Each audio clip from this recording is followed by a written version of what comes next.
Essa é a nossa segunda aula e o tema dela é o oposto do que nós vimos na primeira. Nós vamos falar da sociedade autoritária e do neoliberalismo. Eu vou me referir ao Brasil, evidentemente.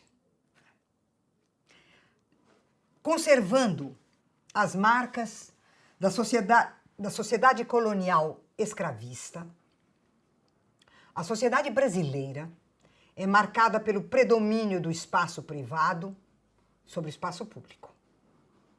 E tendo no centro a hierarquia familiar, ela é fortemente hierarquizada em todos os seus aspectos. Nelas, as relações sociais e as relações intersubjetivas são sempre realizadas como a relação entre um superior que manda e um inferior que obedece. As diferenças e as assimetrias são sempre transformadas em desigualdades, que reforçam a relação de mando e obediência. O outro nunca é reconhecido como um sujeito e como um sujeito de direitos. Ele jamais é reconhecido como uma subjetividade ou como uma alteridade. As relações entre os que se julgam iguais são relações de parentesco, isto é, de cumplicidade. E as relações entre os que se julgam, entre os que são desiguais, são relações que tomam ou a forma do favor, da clientela, da tutela ou da cooptação. Você nunca tem, portanto, relações entre os iguais. Os iguais são parentes, com todas as aspas possíveis, eles são cúmplices, né? E os outros são meus desiguais, né? Eu os trato na forma do favor, da tutela, da cooptação. Em suma, as relações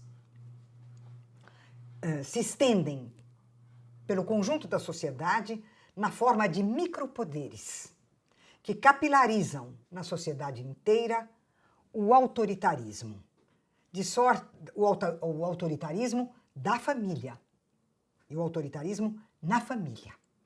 Esse autoritarismo que vem da família, ele se espraia para a escola, para as relações amorosas, o trabalho, o comportamento social nas ruas, o tratamento dado aos cidadãos pela burocracia estatal, e vem se exprimir, por exemplo, no desprezo do mercado pelos direitos do consumidor, ou a naturalidade com que se aceita a violência e a violência policial.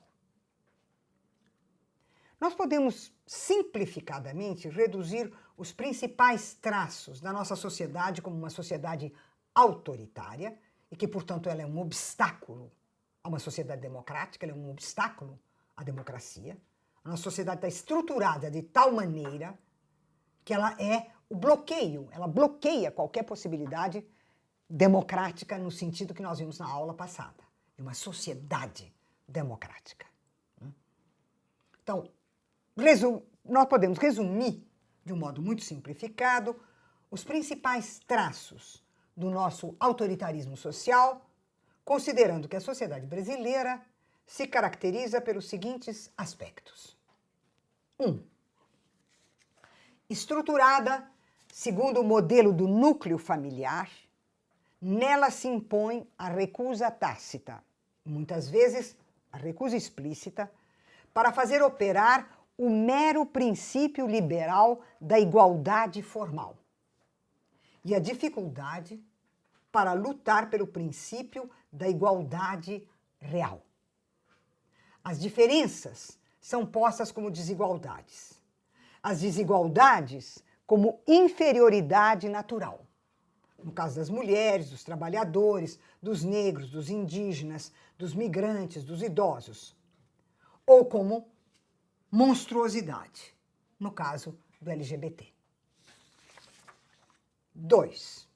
Estruturada a partir das relações familiares de mando e obediência, Em nossa sociedade se impõe a recusa tácita, mas às vezes explícita, de operar com o mero princípio liberal da igualdade jurídica e a dificuldade para lutar contra formas de opressão social e econômica.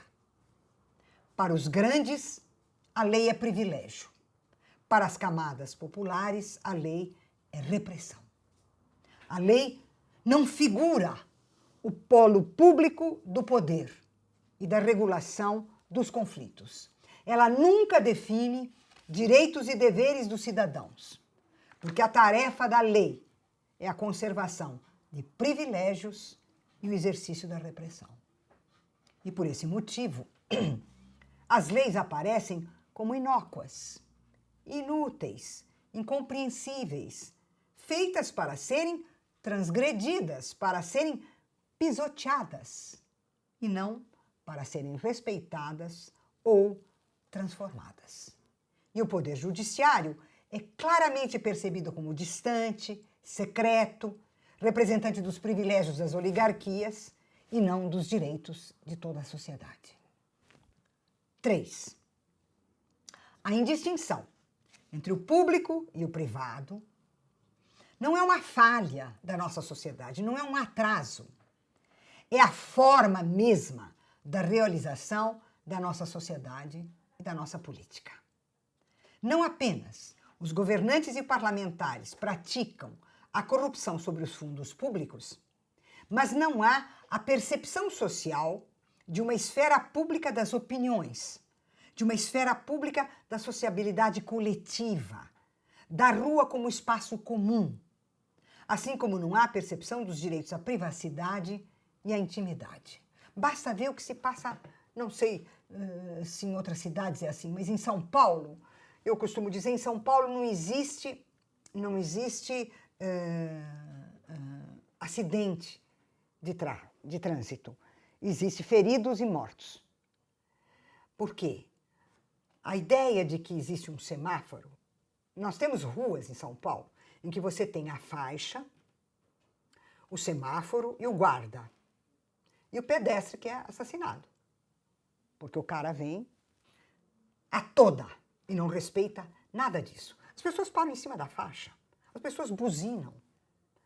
O desrespeito à rua como um lugar comum aparece com todos os barzinhos e botecos com o som nos últimos decibéis, como se o bairro inteiro tivesse que participar daquilo.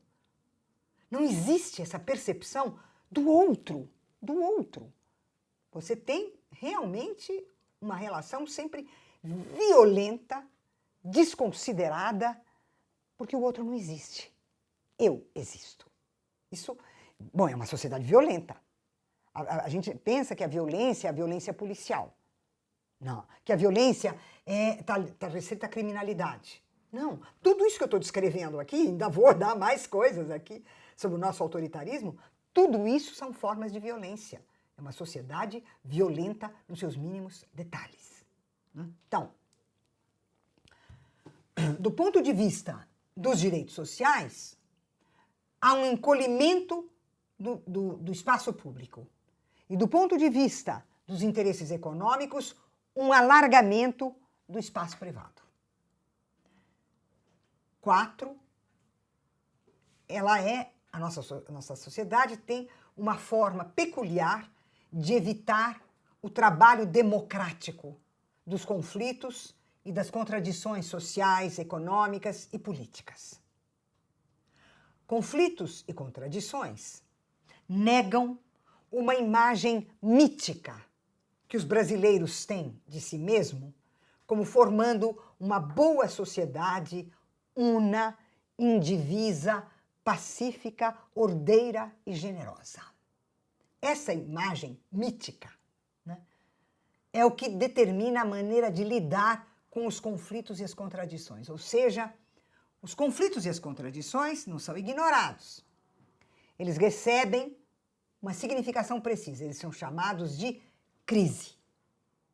E como crise, eles são considerados desordem, perigo. E qual é a resposta que se dá à desordem e ao perigo? Repressão. Ou seja, há um movimento contínuo pelo qual se oferece como única resposta para as contradições e os conflitos sociais a repressão policial e militar para as camadas populares e o desprezo condescendente pelos opositores em geral. De um modo geral, a sociedade auto-organizada em associações, movimentos sociais, sindicatos, é vista como perigosa para o Estado e para o funcionamento ideal do mercado. Então, repressão neles. Quinta, forma peculiar de bloquear a esfera pública da opinião como expressão de interesses e direitos de grupos e classes sociais diferenciados ou antagônicos. Esse bloqueio não é um vazio, não é uma ausência, mas é um conjunto de ações determinadas que se traduzem numa maneira muito determinada de lidar com a esfera da opinião.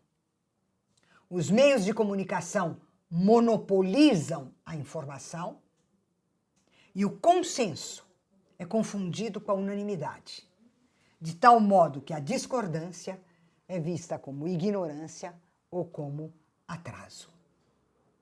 Sexto, é uma sociedade que promove a naturalização das desigualdades econômicas e sociais, do mesmo modo que ela naturaliza as diferenças étnicas, que são postas como desigualdades raciais entre superiores e inferiores, as diferenças religiosas e de gêneros, bem como naturaliza, na forma de desigualdade, todas as formas visíveis e invisíveis da violência. Sétimo, ela é movida pelo fascínio, pelos signos de prestígio e de poder, com o uso de títulos honoríficos, sem qualquer relação com a sua possível pertinência. O caso mais corrente é o uso de doutor, quando, na relação social, o outro se sente ou é visto como superior. Doutor é o substituto imaginário para supostos títulos de nobreza. Um outro exemplo da busca de signos de prestígio e de poder é a manutenção da criadagem doméstica. Eu não sei se vocês sabem, mas foi feita uma pesquisa e o Brasil é o país que tem o maior número de empregados domésticos no mundo. No mundo. Porque é signo de prestígio e signo de poder, né? Busca também signos de prestígio e de status, por exemplo, com a moradia. Não é só o fato de que as empresas falem em bairro nobre. Eu fico me perguntando o que numa democracia pode ser nobre. Que eu saiba, nobreza é uma coisa que existe na aristocracia, né? Bom, então tem o bairro nobre, a pessoa vai morar no bairro nobre. Se você pergunta onde ela mora no bairro nobre, porque isso a coloca acima das outras. No bairro nobre, ela não vai morar em qualquer lugar. Ou ela vai morar numa mansão, com tudo eletrificado em volta e bastante cães e serviço de proteção, né? Que também é signo de status. Quanto mais guardas protetores você tiver, mais prova da sua elevação. Ou ela vai morar num condomínio, num apartamento que tem 4 suítes, 3 salas, 5 ambientes diferenciados para academia, natação, diabo a 4. E ela tem uma coisa formidável, eu acho maravilhoso. Ela tem a varanda gourmet, que é aquela varandica com uma churrasqueirinha, que chama varanda gourmet. Eu sei que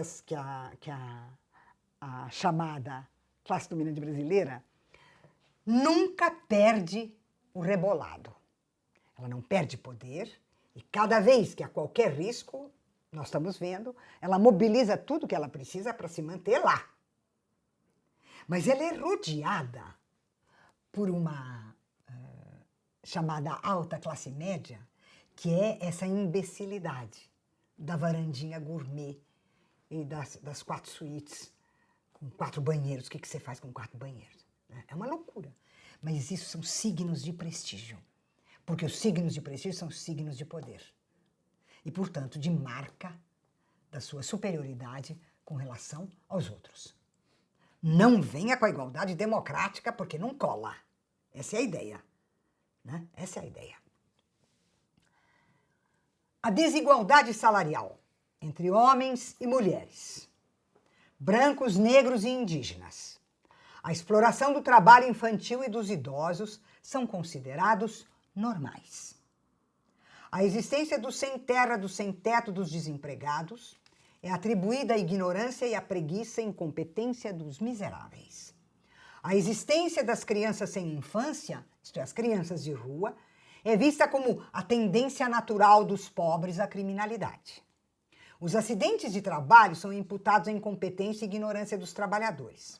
As mulheres que não trabalham, se elas não forem professoras, enfermeiras ou assistentes sociais, são consideradas prostitutas em potencial. E as prostitutas são consideradas degeneradas, perversas e criminosas. Mas, infelizmente, indispensáveis para conservar a santidade da família. A sociedade brasileira está polarizada entre o privilégio absoluto da classe dominante e a carência absoluta das classes populares, inviabilizando, portanto, aquilo que define a democracia, isto é, a existência de direitos e a criação de direitos. Nós vimos a oposição entre carência, privilégio e direitos. E que a sociedade democrática é aquela que cria, garante e conserva direitos.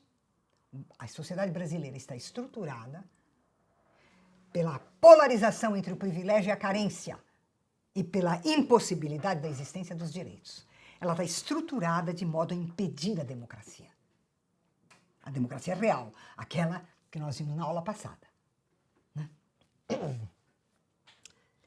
Esse autoritarismo e essa violência que caracterizam a sociedade brasileira são agravados pela adoção do neoliberalismo na economia e na política. O que é o neoliberalismo? Ele é o combate contra o estado do bem-estar social que foi implantado na Europa após a Segunda Guerra Mundial, nos anos 1940, na Suécia, Noruega, Finlândia, Inglaterra e França, e nos anos 1960, na Alemanha e na Itália. O fundamento do estado do bem-estar social eram as ideias do economista inglês Keynes, que propunha, contra a anarquia competitiva da economia liberal sempre em crise, o controle da economia pelo Estado, encarregado de regulamentar as relações econômicas e diminuir as desigualdades sociais, graças à política de pleno emprego e ao financiamento público dos direitos sociais. A economia política, que sustentava o estado do bem-estar social, possuía, grosso modo, 3 características principais.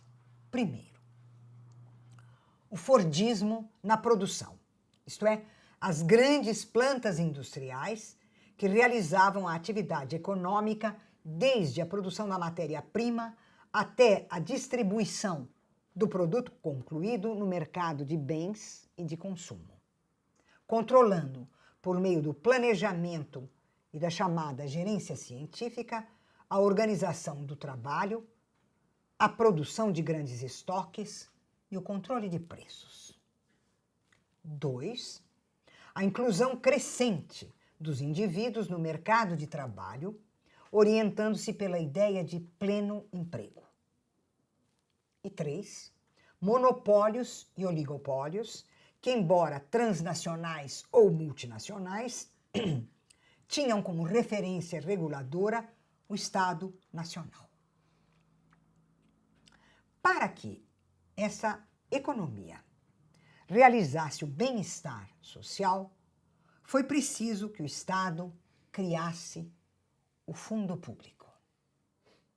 Como opera o fundo público? O fundo público opera de duas maneiras principais. Primeiro, pelo financiamento simultâneo da acumulação do capital, isto é, os gastos públicos com a produção, desde subsídios para a agricultura, a indústria e o comércio, até subsídios para a ciência, tecnologia, formando amplos setores produtivos estatais que formaram o célebre complexo militar industrial. Além da valorização financeira do capital por meio da dívida pública. Mas, em segundo lugar, pelo financiamento da reprodução da força de trabalho, alcançando toda a população por meio dos gastos sociais. Educação gratuita, medicina socializada, previdência social, seguro-desemprego, seguro-saúde, seguro-família, subsídios para transporte, subsídio para alimentação, subsídio para habitação, subsídio para a cultura, para o lazer e o salário-desemprego. Assim, o fundo público, no estado do bem-estar social, realizava um duplo financiamento, o do capital e o da força de trabalho. Esse duplo financiamento da força de trabalho gerou o chamado salário indireto, ao lado do salário direto. Isto é, o salário direto é aquele que o trabalhador recebe diretamente do empregador. O salário indireto é aquele que é pago publicamente a todos os cidadãos para a reprodução da sua força de trabalho por meio da educação gratuita, saúde gratuita, previdência social, seguro-desemprego e assim por diante. Assim, houve o aumento da capacidade de consumo das classes sociais, particularmente da classe média e da classe trabalhadora, isto é, surge finalmente o consumo de massa. Nesse processo de garantia da acumulação do capital e da sua reprodução, com a reprodução da força de trabalho, o Estado se endividou. E ele entrou num processo de dívida pública conhecido com o nome de déficit fiscal, ou a crise fiscal do Estado. Não sei se vocês se lembram o quanto se falava nisso no Brasil nos anos 90. Era o grande tema, né? O grande tema dos noticiários, dos políticos, era a crise fiscal, o déficit fiscal do Estado. É isto que vai levar à aplicação da política neoliberal para encolher o Estado e diminuir suas atribuições.